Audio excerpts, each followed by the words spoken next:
In a kingdom veiled in mist and mourning, there once lived a princess. Beautiful, yes, but hollow inside.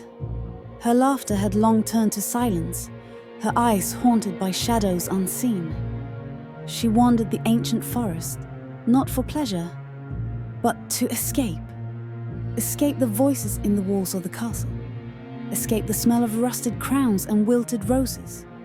Escape the whispers behind her back that she was not her mother's daughter.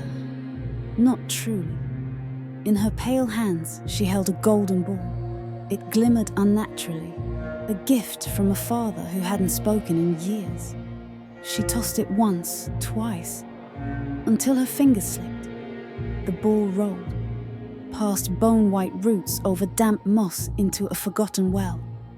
A wound in the earth, reeking of old water and older sins. She leaned over, peering into the dark.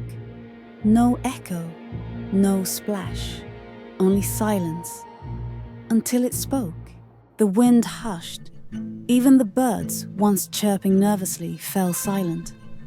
All that remained was the soft bubbling sound from the well. She leaned in, and then she saw them.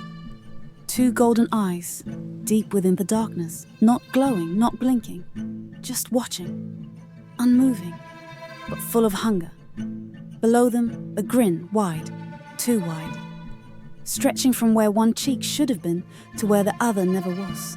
Teeth, small, jagged, human, shone in the dark like wet pearls. "You dropped something," it whispered, and the smile widened. Then, a surge of water erupted. Limbs burst forth, slick and slimy, clawing at the well's edge. The creature rose, wet flesh hung in folds. Its mouth didn't move again, but she heard the voice echo in her mind. "I can fetch what you've lost, but you must give me what I've lost." The princess was frightened at first, but she agreed and told the frog to come home to her castle, thinking it was only interested in materials and gold. "Fine," she said, her voice cold. "Come with me to my castle. You may take what you want." The creature's eyes glowed, its grin widening. It crawled out of the well, its body slick with dark moisture. Without another word, the princess turned and led the way back to her home. When they arrived at the castle, the princess hesitated at the entrance. The servants stared in shock as the creature slithered behind her. No one dared speak, and the princess simply motioned for the creature to follow her through the halls. The banquet hall was already prepared for the evening feast. Guests were seated at long tables, chatting, laughing, and enjoying the lavish spread laid before them. When the princess entered, the room went silent. The creature followed her in, crawling across the stone floor.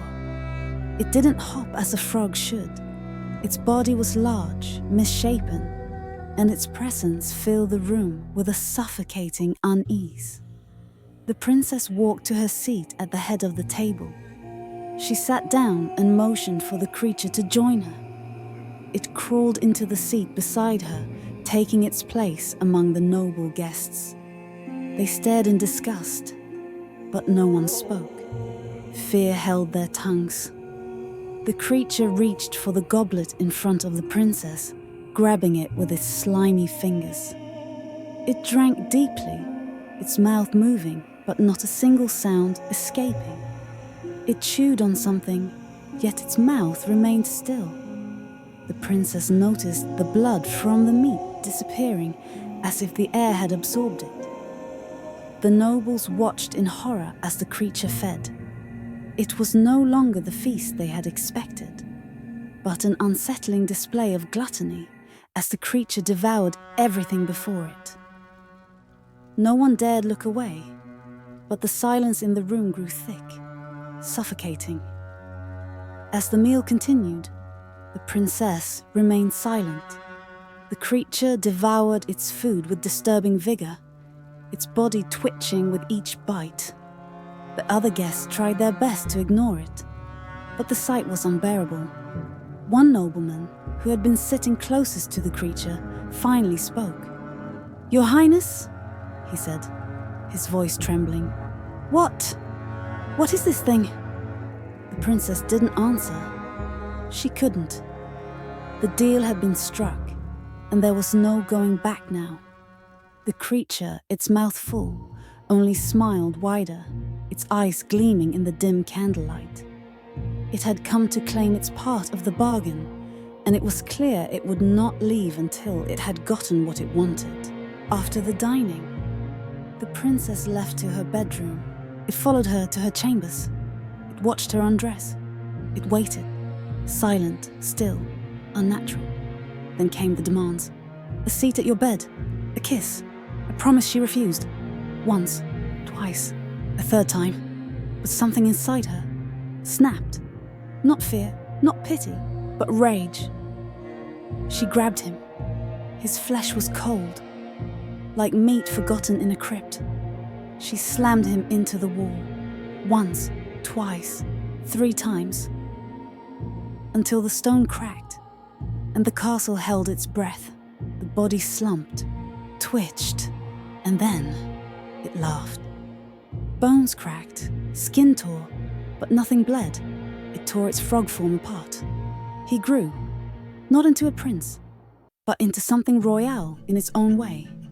A demon clad in the trappings of an ancient king. Crown of thorns rusted and fused with his skull. Skin of cracked obsidian and crawling moss. Eyes like twin eclipses. You broke the pact. Now I break your world. The castle screamed, walls bent like wax in fire. Tapestries wept blood. Portraits melted into faces of fear. Servants turned to ash where they stood.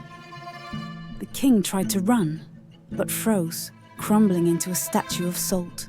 The queen's laughter turned into a swarm of flies. Her sisters, gone. Swallowed by a river that flowed through the marble floor. And she, the princess, was untouched, left to witness every horror, alone. She fled, through corridors that breathed, through gardens where roses whispered her name with thorns. She entered the forest barefoot, blood-stained. Her crown lost, her voice gone. She begged the trees for mercy. She sang to the crows, offering her fingers in trade for wings. But the forest remembered, and the trees did not forgive. She returned to the well, alone, the golden ball now rusted in her hands, the shine gone, swallowed by time. She knelt. "Forgive me," she whispered into the darkness. Nothing replied, only echoes of her voice. The castle burned that night, not from flame, but from memory. No one recalls the princess, no one speaks of the well. But if you walk deep enough into the forest, past the bones of birds, past trees that bleed when cut, you may hear a voice. "Give me what I lost, and I will return what you lost." A whisper, echoing from black water. And maybe, just maybe, you'll see 2 golden eyes, watching, waiting. The Frog King never left. He only waits for the next promise.